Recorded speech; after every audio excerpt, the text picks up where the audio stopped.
테슬라 소식입니다. 베를린 공장, 연간 15만 대 양산 본격화. 독일 베를린 외곽 브란덴부르크에 자리를 잡은 테슬라 기가 베를린 공장이 전기차 양산 본격화를 선언했다. 테슬라는 19일 공식 트위터를 통해 기가 베를린 공장에서 모델 Y 전기차를 주당 3,000대씩 양산하는 성과를 달성했다고 밝혔다. 주당 3,000대, 월 12,000대 양산 규모는 기가 베를린 공장이 초기 준비 기간 및 시험 양산 기간을 거쳐 본격적인 전기차 양산에 돌입했다는 것을 의미한다고 테슬라 측은 설명했다. 관련해 테슬라 기가 베를린 공장은 주당 3,000대 양산 달성을 기념해 임직원 전체가 함께한 기념사진 촬영 현장도 공개했다. 이로써 테슬라는 연간 15만 대를 생산할 수 있는 대형 자동차 공장을 하나 더 확보하는 데 성공했다. 기가 베를린 공장은 최대 연간 25만 대를 생산할 수 있는 역량을 갖췄으며 2023년부터 유럽 시장에 모델 Y 전기차를 공급할 예정이다. 연간 15만 대 이상 생산할 수 있는 전기차 공장은 미국 캘리포니아 프리몬트 공장과 중국 기가 상하이가 꼽힌다. 이외에도 네바다주의 기가 팩토리를 건설 중이며 최근 텍사스주의 기가 텍사스 공장이 가동을 시작했다. 한편 테슬라 기가 팩토리 예정 후보지로 인도와 함께 한국도 거론된다. 지난 11월 윤석열 대통령과 화상면담을 통해 일론 머스크 테슬라 최고 경영자는 슈퍼차저 충전소 확대와 전기차 투자 협력에 관한 대화를 나눴다. 당시 일론 머스크 CEO는 한국은 테슬라의 최우선 투자 후보지 중 하나라며 전기차 부품과 자율주행, 인공지능 부문에서 한국 기업과 협력을 강화하고 있다면서 투자 의향을 밝힌 바 있다.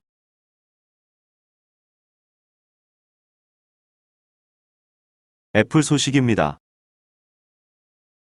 부산에도 드디어 애플 스토어가 생긴다. 애플이 부산 첫 애플 스토어를 오픈할 것이라는 보도가 나왔다. 애플은 현재 서울에만 4개의 애플 스토어를 운영 중이며 강남과 홍대에 새로운 매장을 준비 중인 것으로 알려졌다. 부산에 문을 여는 매장은 앞서 서울에 6개 매장이 들어선 이유가 될 것으로 전망된다. 애플 스토어 부산점이 오픈할 것이라는 이야기는 애플이 지난 12월 7일부터 공식 웹사이트에서 부산에서 근무할 애플 솔루션 컨설턴트를 모집 중이라는 사실이 알려지면서 설득력을 얻고 있다.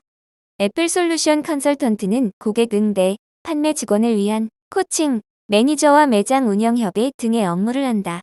애플은 그동안 국내 인력을 채용하며 근무지를 대한민국 전역 또는 서울로 표기해왔지만 부산으로 지역을 한정해 인력을 구하는 것은 이례적이기에 부산에 애플 스토어가 생길 가능성이 높다는 관측이 나오고 있는 것이다. 애플은 최근 국내 애플 스토어 숫자를 급속히 늘려왔다. 2018년 1월 가로수 1점을 연 이후 3년 동안 새로운 지점을 열지 않았지만 2021년 2월 여의도, 2022년 4월 명동, 2022년 9월 잠실에 신규 매장을 연속으로 오픈했다.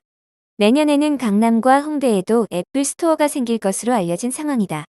하지만 그동안 서울 외 지역에는 애플 스토어가 단 하나도 없었던 만큼 부산 스토어 오픈 루머는 큰 관심을 받고 있다. 마이크로소프트 소식입니다. 인공지능 개발사 오픈AI에 10억 달러 투자. 사람보다 월등한 문장력을 보이고 심지어 인간의 적대적인 자의식까지 드러내는 것으로 논란을 빚어온 최신 인공지능 챗GPT 개발회사 오픈AI 상업적 변신에 마이크로소프트사 투자가 작용했다고 미 월스트리트 저널이 18일 보도했다. 샘 엘트먼 오픈AI CEO는 3년 전 비영리 연구소인 회사를 수익을 낼 수 있는 회사로 전환시켰다.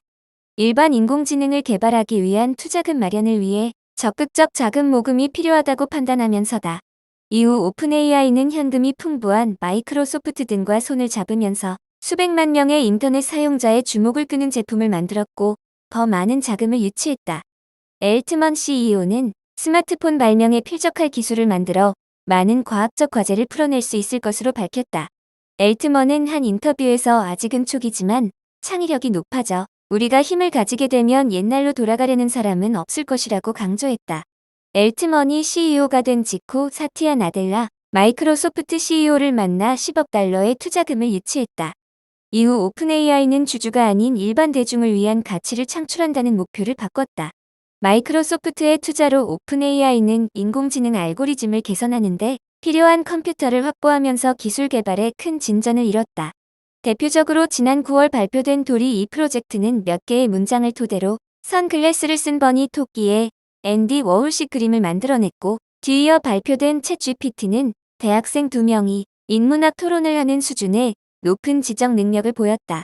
지난 10월 마이크로소프트는 오픈 AI 방식을 빈 검색 엔진과 새 마이크로소프트 디자인에 접목한다고 발표했다. 오픈 AI는 종업원 보유 주식 매각을 논의하는 것으로 전해진다. 오픈 AI의 시가총액은 잠정적으로 140억 달러로 평가되며, 종업원들에게는 이보다 높은 가격을 제시한 것으로 알려져 있다. 마이크로소프트도 투자금 증액을 논의하는 중이다. 그러나 투자자들과 연구자들은 엘트먼 CEO가 오픈 AI의 기술을 바탕으로 큰 수익을 내기 어려울 것이며, 일반 인공지능 개발이라는 목표를 이루지 못할 것으로 본다. 엘트먼은 자신이 창업한 네트워킹 앱 개발 회사 루프트를 투자 유치금 가격으로 매각했다. 엘트먼이 투명한 인공지능 개발과 주주 이익 증대를 위한 연구를 하지 않는다는 약속을 지키지 않는다는 우려도 제기된다. 인공지능 관련 연구자들 사이에선 오픈 AI가 갈수록 폐쇄적이 돼간다는 평을 받고 있다. 오픈 AI의 경쟁사로 영상 생성 프로그램 스테이블 디퓨전의 소스를 무료로 공개한 스테빌러티 AI의 창업자 에마드 모스타크는 오픈 AI가 더 많은 데이터, 더 많은 자원을 투입해 대형 모델을 구축하고 있다고 말했다. 오픈 AI는 2015년 엘트먼과 일론 머스크 테슬라 CEO, 링크드인, 공동 창업자 레이드 호프먼 등이 투자해 설립한 비영리 기관으로 출범했다. 구글이 AI 개발을 비공개로 추진하는 것에 맞선다는 명분을 내세웠다. 오픈 AI는 이윤을 추구하지 않고 인류를 위해 기술 발전을 사용하겠다고 약속했다. 이 회사 설립 전관에는 경쟁자가 일반 인공지능을 먼저 개발하면 기술 개발을 중단한다고 명시돼 있다. 그러나 오픈 AI는 2019년 100배의 투자 수익을 약속하면서 투자자를 유치했다. 마이크로소프트의 투자가 이뤄진 뒤 엘트먼은 적극적으로 이윤 추구를 해왔다. 마이크로소프트는 오픈 AI 투자를 통해 인공지능 개발에 앞서갈 수 있는 전략적 발판을 마련했다. 마이크로소프트는 오픈 AI 기술 상업화에 우선 파트너가 됨으로써 오픈 AI 모델을 빈과 같은 프로그램에 쉽게 통합할 수 있게 됐다. 아마존 소식입니다. 2020년 3월 이후 최저치. 올 들어 50% 폭락.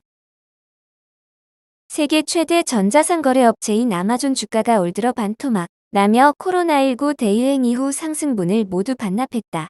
19일 CNBC에 따르면 뉴욕 증시에서 아마존 주가는 전 거래일 대비 3.35% 하락한 84.92달러의 거래를 마감했다. 이는 2020년 3월 16일 이후 최저치다. 빅테크 주가는 올해 치솟는 인플레이션, 경기 악화, 금리 상승 등으로 폭락했다. 아마존 주가도 올 들어 49% 하락했다. 빅테크 중 올해 주가가 66% 폭락한 메타, 57% 떨어진 테슬라에 이어 감소폭이 컸다. 아마존은 코로나19 대유행 이후 전례 없는 온라인 쇼핑 수요 속에서 주가가 크게 올랐지만 소비자들이 오프라인 매장으로 돌아가고 있다. 아울러 올해 초 공급망 혼란, 우크라이나 전쟁 및 인플레이션으로 인한 높은 비용이 빅테크들에 더 큰 압력을 가했다.